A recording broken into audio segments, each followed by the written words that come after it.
Hi, I'm Rick. Welcome to Elbow Shots. Today we're going into this beautiful little cabin to install a 12-foot sheet of laminate onto a 14-foot countertop. Let's take a look.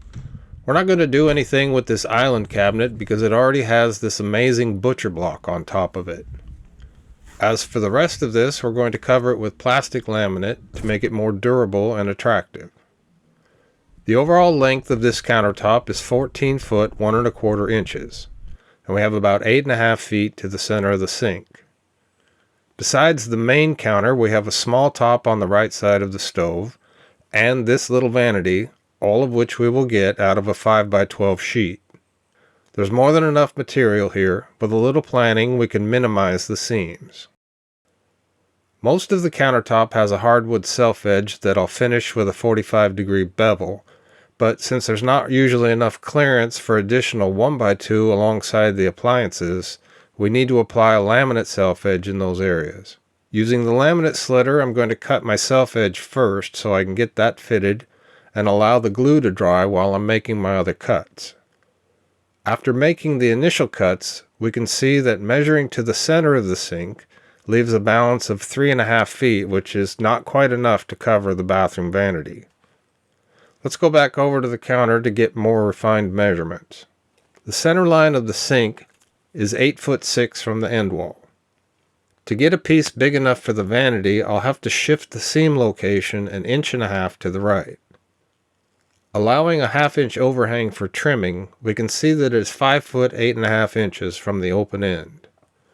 Cutting a piece big enough for the vanity leaves 8 foot 4.5 for the main piece. With all of my pieces cut, we can remove the scrap pieces and set them aside. I'm using the laminate slitter to get a clean straight edge for my seam. To prevent the slitter from hooking at the ends, I'm going to take my time. I had allowed enough extra length to make this work.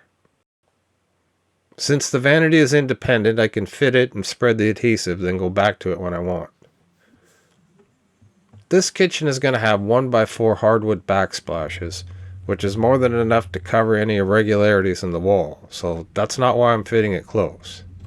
I like to scribe fit the pieces so that they're keyed into their positions, so that when I go to assemble the pieces, I know they're exactly where they need to be. I fit both pieces to the wall so they don't pivot during the process of assembly. The piece on the left is cut to the net size needed to locate the seam. The piece on the right is cut about 1 inch long to allow enough material to make up the seam.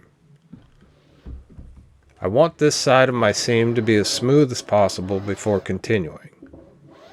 So I give it a light filing and a very light filing on the top edge of the seam just to deburr the edge.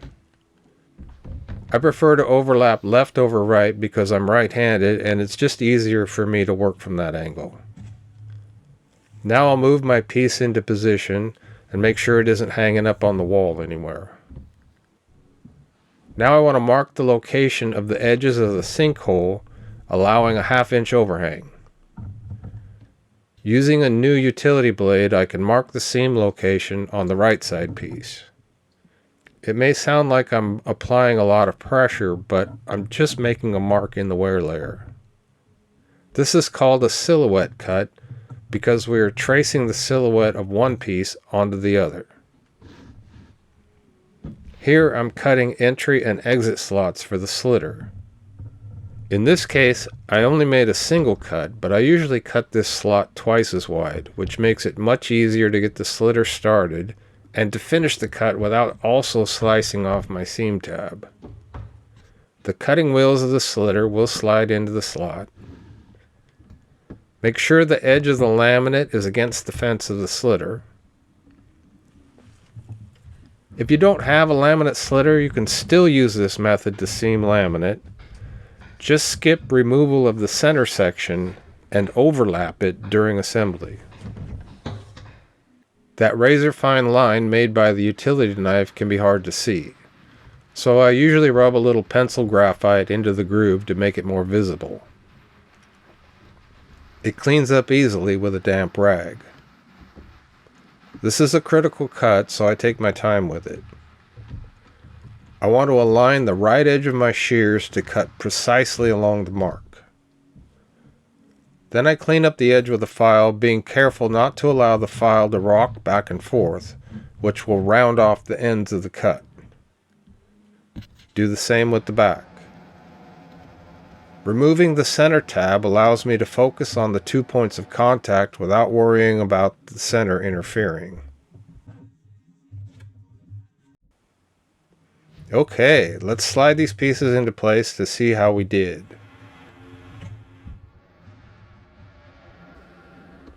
It looks like I might need to make an adjustment. But both pieces still want to curl up, which makes it more difficult to see what's going on. So I put a little dead weight on top of a scrap of laminate that distributes the weight and keeps everything from collapsing into the sinkhole. Now it looks like we have a nice fit. Once we get the adhesive spread evenly and allow sufficient drying time, we can set the blind slats and begin assembling our countertop. I like to clean any excess adhesive from the joint with some solvent and a clean rag. I'm going to start from my fixed point, which is the wall on the right end, and work any fullness toward the open end on the left. Pull the slats out and lightly broom the laminate flat, making sure it's not hanging up on the wall anywhere. Leave a couple of slats in to provide some slack to compress the seam. We don't want too much fullness, just a little. Touch down the seam edge tabs. Get the second piece positioned and bring the edges together. If it touches down to where it doesn't line up, you can wiggle it a little until the edges are lightly butted together. Leaving one slat in next to the seam, remove the rest of the blind slats, working away from the seam. Lightly broom it out. We don't want to lock it into place yet. Roll the laminate at the seam to keep one side from riding up on the other during compression. Now we can remove the last 3 slats and compress the joint. Notice that I'm just working with a little bit of fullness, not a lot.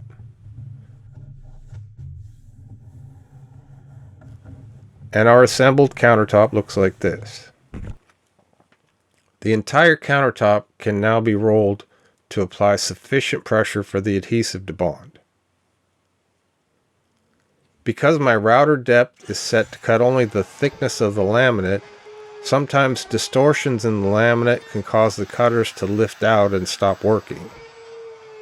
First, the cord was binding on the wall, then the laminate bowing created its own situation.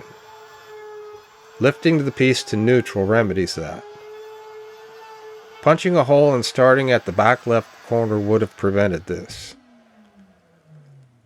Notice how I held the installed piece when I snapped that off. Also note that I snapped it off going with the grain of the laminate, not cross grain. With the exception of the color variance from sheet to sheet, the seam is nearly invisible. This is the only part of the countertop where the hardwood edge terminates into the wood paneling. Using ceramic tile nippers with the stops filed out, I can clip off the remaining overhang and finish the bevel cut with a file. I didn't want to scratch up the wood paneling with the edge of my file, so I gave myself a little cushion by not trying to get too close. I cut the little knob off with a utility knife and filed it smooth. There you have it. This method can be used whenever you need to make a short seam, like for a sink, stove, self-edge, or backsplash. Thank you for watching. Please like, share, and subscribe because it helps me keep this channel going and it may help others find the help they need. Hit the bell icon if you want to be notified of new videos. If you want to learn the basics of laminate installation, click on this card here.